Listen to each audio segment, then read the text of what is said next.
Her har vi den falske snydestolpe. Og mens der er kommet dagslys, så lige for at vise, hvordan man samler op til den, jeg har kaldt for den svære knapstolpe. Og jeg synes jo for så vidt ikke, den er svær, men i Lièvre og i den her Bella fra Permin, der kan det måske nogle gange godt være lidt svært at se, fordi den har det her dejlige fluff.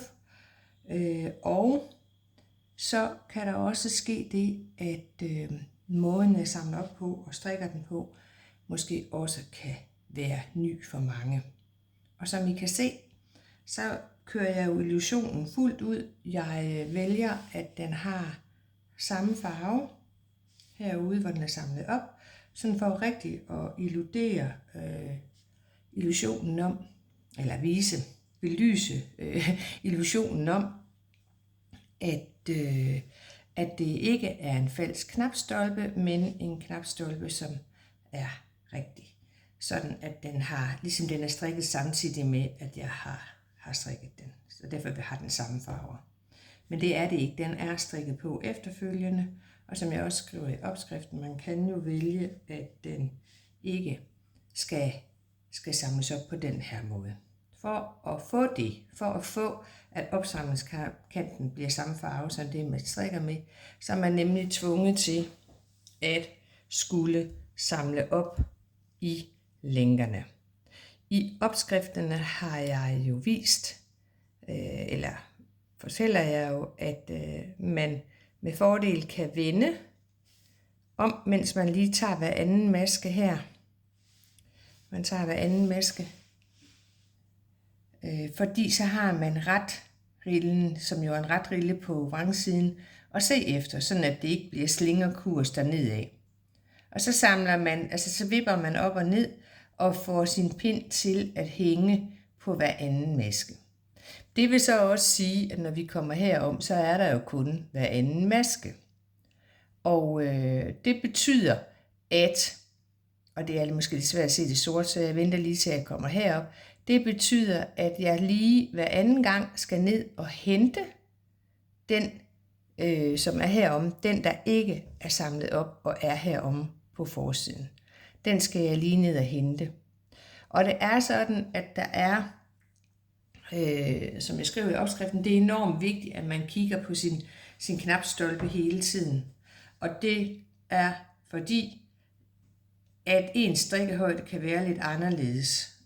Og det, der er vigtigt, det er, at sådan en, den skal passe. Det må ikke flage, det må heller ikke være for kort. For mig, der passede det med, at jeg strikkede 4, nu har jeg samlet dem her op, 4 lænker i streg. Så samlede jeg også den 5. længde op, men da jeg så kom herhen, så hvis I forestiller jer, at nu har jeg lige selvfølgelig, det var ikke særlig smart, at jeg ikke har gjort det klart. Jeg skal lige samle de lænker op der. Jeg vender lige tilbage 2 sekunder.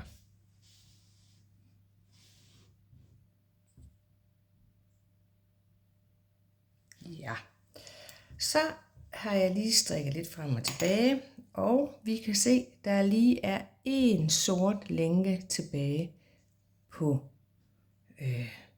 det sorte her, de sorte lænker fra forstykket.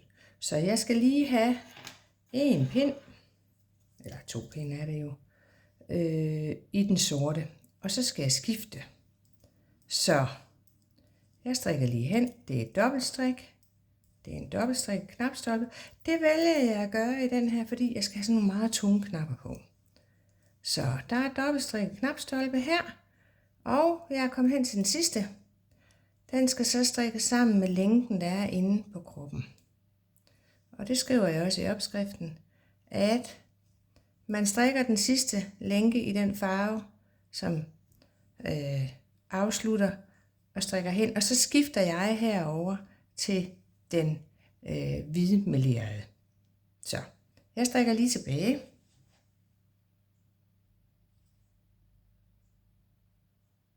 Ja, så har jeg fået hentet det hvide, og det sætter man så til herude, og så er det jo klart, at når jeg så skal ligesom hæfte ender, så hæfter det dem jo ind, ikke? Så det ikke bliver at se. Så starter jeg bare med den nye farve. Og det er jo som sagt det her dobbeltstrik, hvor man jo egentlig hele tiden kun strikker ret, men jo så løfter hver anden maske vrang af med garnet foran arbejdet. Sådan. Så er jeg ved den sidste. Og upti, så er der skiftet. Her kan I jo se, at jeg har hver anden. Det vil sige, der er jo også en der. Upti. Og hvis jeg trækker ud, så kan I jo faktisk se, at der er 3 her. Så nu har jeg 4 i stræk. Og det kan godt holde, fordi at jeg jo holder ved. Det er bare, når man starter, så samler man hver anden op. Man kunne godt vælge at sige, at man bare springer en over. Men jeg gør lidt noget andet, og det er fordi, at for mig der passer det. Og det er ikke sikkert, det er det, der passer for jer, for at den sidder pænt. For mig passer det cirka med, at jeg hver anden gang strikker 4, og så strikker jeg sammen 2 inde på kroppen. Og så strikker jeg 5 og strikker 2 sammen. Altså at jeg veksler lidt mellem min frekvens. Men nu strikker jeg så 4 her, hvor jeg bare jeg har taget en jo, det var den første, det her det er maske nummer 2. Og så 3 og 4, og når jeg så kommer herhen, så skal jeg samle den op, som hænger dernede. Eller, den er mangler måske en her også. Og så samler jeg simpelthen den op. Og det er den der. Godt så. Så strikker jeg 2 sammen inde på kroppen. Fordi så får man sådan en pæn kant. Man kan sikkert også godt gøre det andet. Det er bare ikke sådan, jeg gør det. Dermed ikke sagt, at man ikke kan gøre det, hvis det passer ind.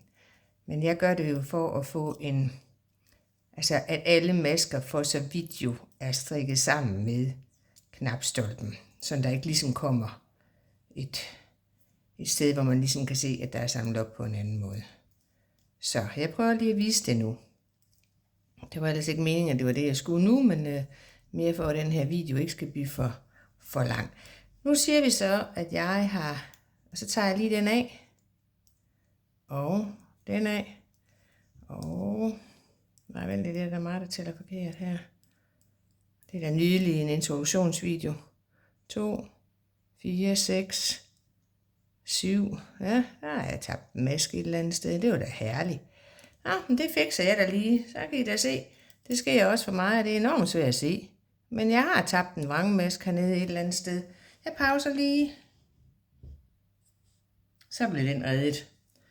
Ja, det er ikke sådan, at musikken spiller. Så passer det også meget bedre her. Se, så har jeg min sidste maske her. Det er jo også derfor, man skal tælle en gang med den. Her har jeg min sidste maske. Den skal strikkes sammen med masker derinde på kroppen. Og altså 4 gange i streg, der strikker jeg dem jo sammen bare en af en. Men her har jeg den sidste på knapstolpen. Men så fordi, at vi så siger, at jeg har strikket 4, og nu skal jeg så ligesom æde 2 masker inde på kroppen. Så tager jeg her, og så gennem bagerste maskeled, ikke kun 1 maske, men 2 masker, og strikker dem sammen. Og det gør man simpelthen for at undgå, at knapstolpen vil flane, vil bule, altså ligesom have for mange masker, men bare ligge der jævn og fin og passe i længden. Så, jeg viser lige igen. Det er kun hver anden, der hænger her på, men vi skal have flat i flere masker. Men det kan man vælge at gøre.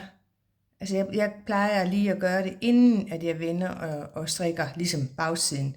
Prøv at se her, nu har jeg 1, 2, 3, 4, 5, og jeg kan lige prøve at vise igen. Det er når vi starter, så hænger den på hver anden. Den skal jo ligesom have noget at hænge på pinden.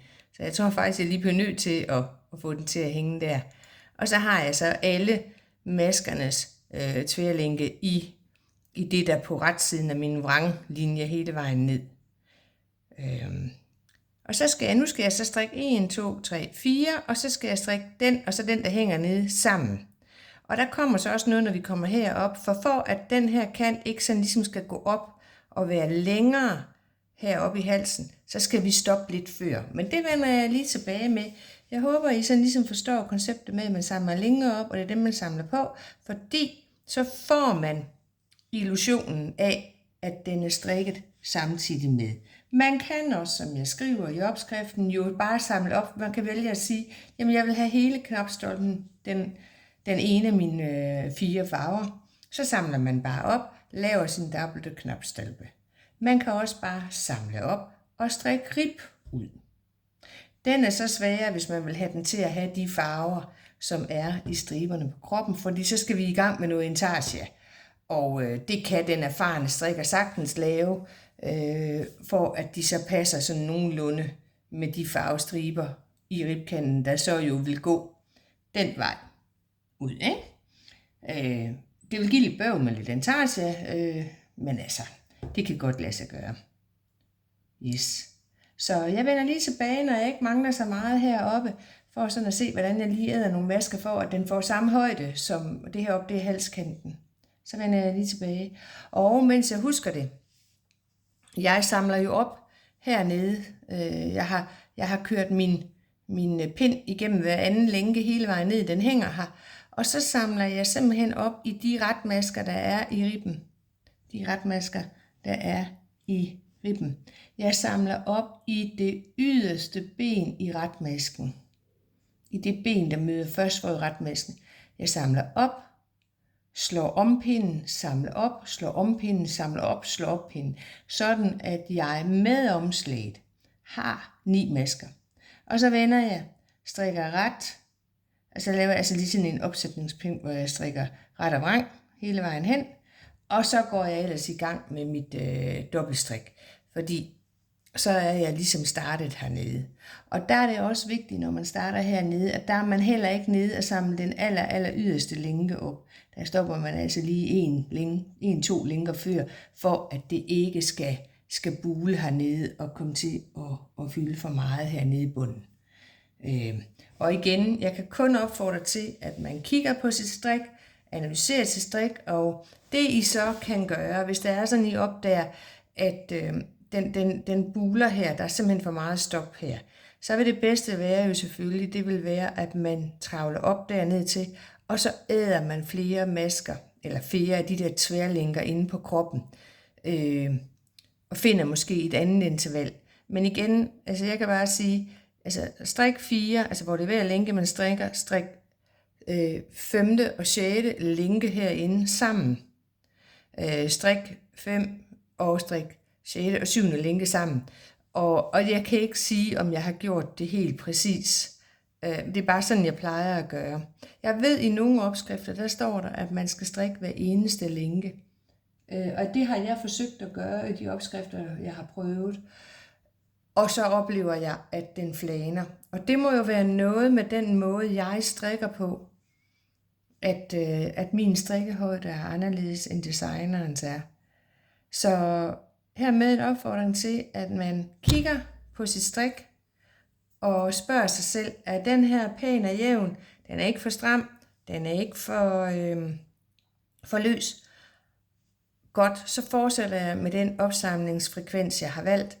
Hvis det er sådan, at jeg opdager, hold op, den buler der hernede, der er der alt for meget stof, jamen så er jeg heller ikke bleg for, selvom det er svært i sådan noget fluffgarn, at lige travle tilbage og justere.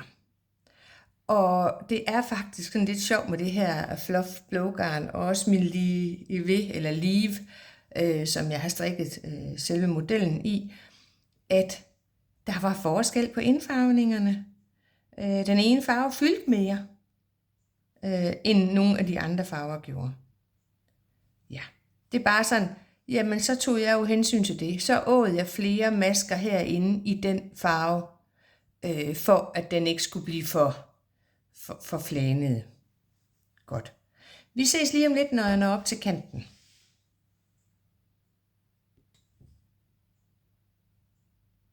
Godt. Jeg skal lige tjekke, om den kører.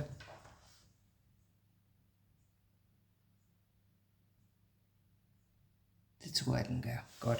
Så kan I godt se, så er jeg kommet helt herop. Og når jeg kigger på højden på min knapstolpe i forhold til halsen, så er jeg ved at være der. Det passer lige med, at jeg skal en pind længere hen. Så har jeg samme højde, som der er på min halskant. Men nu har jeg pillet pinden ud. I kan godt se, der er jo faktisk 1, 2, 3 lænker, som jeg ikke har fået med. Så nu strikker jeg lige hen, og når jeg så kommer hertil, så æder jeg dem. Men jeg strikker lige hen, fordi jeg vil jo ikke have, hvis jeg havde strikket alle 3 lænker her, som er her, der er 1, 2, 3, så vil den blive alt for høj i forhold til halskanten. Så jeg strikker lige hen her, så er jeg nemlig allerede ved at være der. Og må jo så lige med nogle indtagninger sørge for, at den er der, den skal strikkes ret, løft af, ret, løft af, ret, ret, løft af. Ja, så prøver vi lige at kigge igen. Men den passer jo i højden nu. Det er jo, der er ikke et øje tør. Løft af. Løft af. Og jeg husker at tælle, så jeg ikke kommer til at glemme en, ligesom jeg gjorde lige før. Meget uprofessionelt. Der var 2, der var 4. Der var 6, 7. Og min nummer 8. Og så kommer jeg til den sidste her. Den løfter jeg lige over på, for jeg skal lige bruge pinden her. Så tager jeg lige de her 2 og putter op på. Flytter den her tilbage og strikker de 2 lænker sammen med. Vuptikalle. Så kigger vi. Jamen, er det ikke mageløst? Nu har den, og så har jeg tabt en masse derhen. Det er virkelig svært at optage det her. Og det er det jo, fordi at jeg har et stativ med et skærm, så det piller jeg lige op igen, selvfølgelig bare roligt. Men mere for, at I kan se, nu har den samme længde. Og det, der så sker nu, det er, nu samler jeg op rundt i halsen. På de lige stykker, der samler jeg en maske op imellem maskerne for hver maske. På stykket rundt her, hvor halsen den ligesom buer om til rygstykket, som det kan jeg i hvert fald se herom. Rygstykket, det starter der. Det er lige rygstykket, det starter hernede. Der samler jeg 3 ud af 4 op.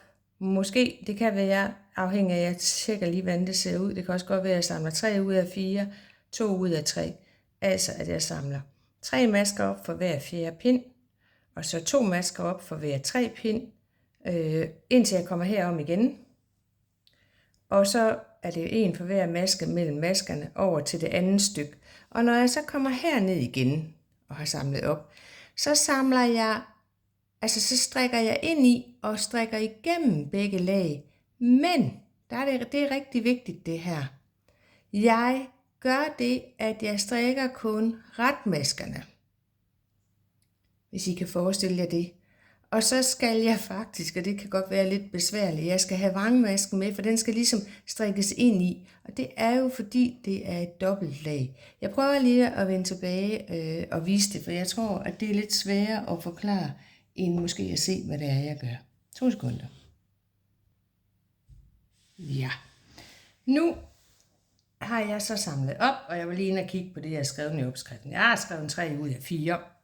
Samler jeg op, og der skal man også lige være opmærksom på, det er også skrevet i opskriften, at her, hvor halsen runder meget, der kan det godt være, altså der, hvor ligesom i gåseøjne, der er nogle hak, fordi der er kommet, du ved godt, altså man laver lidt forkortet i pinden, at der samler man så lige måske en ekstra mask op. Og som I kan se, så har jeg sat markører i, og det har jeg. Jeg ved, hvor mange masker jeg skal have over ryggen, og når jeg samler dem op imellem hver maske, så sætter jeg en markør, og så ved jeg, så mange masker, det står jo i opskriften, og det er lidt forskelligt afhængigt af, hvad størrelse man strikker. Og når jeg kommer herned til halsen, hvor det lige stykke er i halsen, så sætter jeg en markør igen. Fordi på næste omgang, der skal jeg nemlig lave en vrangrille, og der har jeg talt op, hvor mange masker har jeg herned, og vice versa herovre på den anden side, der kan I se, der sidder en markør der, og der sidder en markør her, hvor ryggen begynder det lige stykke, og vice versa, hvor mange masker har jeg her, og så på den omgang, hvor jeg laver en lille vrangrille rundt, der justerer jeg så, sådan at der er lige mange masker på hver side. Men det vi skulle nu også, det er, jeg har jo de levende masker til at sidde her på min dobbeltstrik. Og det er jo sådan, at der er jo dobbelt så mange masker, som der egentlig skal være. Der er jo sådan set kun 1, og 2, og 3, og 4. 4 retmasker, som repræsenterer, altså hvad skal man sige, knapstolpen. Og det er lidt noget fikumdik. Jeg har taget op her hen til 1, 2, 3, 4, 5, 6 masker. Det igen. Brug jeres fornuft. Læg det på. Se det ud som om, at det er nogenlunde. Ellers så ved I jo også, hvor mange retmasker I har i jeres... I den I har her, der har I 1, I har 2, I har 3, I har 4, I har 5. Så hvis I så tæller 5, så ved I havde x masker her, før I skulle lave vrangrillen. Så har I vrangrillen. Og så har I det, der svarer til de retmasker, der er her, nemlig 5. Og så har I det, der er resten af halsen. Det skal give det samme antal igen. Og det afhænger altså også igen af størrelsen, der er valgt. Så kan I godt se her. Jeg har fået strikket de 2 første. Det her, det var kantmasken på min dobbelte knapstolpe. Den er strikket på der. Og det her, det var den næste. Men I kan jo også godt se her, jeg har en retmaske her. Og så har jeg den der er retmasken på den anden side, men altså her bliver bare løftet løs af. Dem skal jeg have fat i begge to. Det er lidt noget fikumdik her, den første pind. Jeg skal have fat i dem, og så skal jeg ned og have fat i den der på bagsiden også. Jeg kan godt se, det er lige lidt noget. Se, der fik fat i den der. Upti. Så er vrangmasken væk og strikket sammen med der. Det samme gør jeg her. Får lige ind i retmasken, som en retmaske, får fat i vrangen fra den modsatte side, og strikker den så ind herinde på bagsiden. Og I ikke rammer helt præcis. Det gør ikke så meget, for det bliver ikke at se. Det er mere vigtigt, at I får fat i den. Whoopty, der fik jeg fat i den. Og nu skal jeg have fat i den sidste her. Tager fat, det er den der, jeg har strikket ind på. Det er den retmaske. Og det er den der første på den anden side. Den skal væk. Væk med dig. Whoopty. Og så skal jeg lige have ind bag i og have fat i noget, så jeg lige kan få den strikket på. Og igen, nu er det lidt klodset for mig, jeg kan faktisk ikke se noget. Og det var for voldsomt, det var for langt nede. Så tager jeg bare op igen, jeg skal aldrig være bange for, og jeg så sådan set bare, at jeg lige strikker den sammen, fordi den er sådan set fast. Se, så har vi her fået strikket vores knapstolpe at strikke på op til det, der bliver hals. Så nu ligger den der, den lille snyder, og er klar til at lave min halsrib. Og der har jeg så lige en opsætningsomgang. Og der kan man sige, jamen, man kan vælge at bryde garnen, sætte garnen til heromme bagerst i ryggen, fordi nu har jeg jo ligesom nået en omgang rundt. Og da jeg jo er et lille petitessegryn, så gør jeg det. Så bryder jeg den lige, og så løfter jeg simpelthen mine masker om, sådan at jeg starter min ryg, eller om bagerst på højre skulder ved min ryg. Så løfter jeg bare maskerne af, fordi så passer det, så bliver alle masker strikket lige mange gange, og omgangen, hvor jeg så starter med at lukke af, den er ligesom om bag på ryggen. Så er det ikke lige foran, at der kan komme det der lille hak, når man laver sin italienske aflukning. Så, ja, det tager lidt tid. Det kræver, at man kigger på sit strik. Det kræver heroppe, at der er en lille bitte smule fikumdik, fordi man skal ligesom have lukket den vrangmaske af, som er i dobbeltstrikken. Fordi man egentlig har dobbelt så mange masker, som man egentlig skal bruge. Så det skal jeg lige have have lavet opsætningsomgangen af, så strikker jeg en rib. Og modsat hvad det ellers er nødvendigt, så bliver jeg nødt til her at lave ribben dobbelt. Og det gør det, fordi jeg skal have sådan en tung similiknap i. Men ellers så kan man jo bare ligesom herovre i kanterne lave dem enkelt, og så lukke af med 2 opsætningspinde, og så sy den italienske aflukning. Men her netop fordi jeg skal have den der tunge knap i, jamen så laver jeg den dobbelt, så der ligesom er noget stof, noget strik, den der knap kan sidde fast i, og sådan ligesom kan bære den der meget tunge knap. Ja, jeg håber, at I har mod på at prøve. Hvis man er helt ny strikker, skal man måske bare vælge den horisontale knapstolpe i drejet rib, hvor jeg også anviser til i opskriften, den er. Hvis man er lidt utryg ved at samle linker op, også fordi det kan være lidt svært at se, jamen så kan man vælge at samle op i en farve. Man kan vælge at lave den enkelt farve knapstolpe, man kan vælge at gå på tværs af farverne. Man måske have valgt at sige, jamen jeg har blå hernede, så har jeg brun her, så har jeg hvid her, og så har jeg sort her. Det er jo kun jeres fantasi, der sætter grænserne. Og man kan sige, ved at vi snyder, så skal man kun lave en knapstolpe.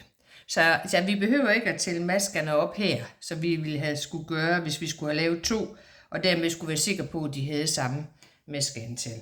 Så langt, så godt. Ja.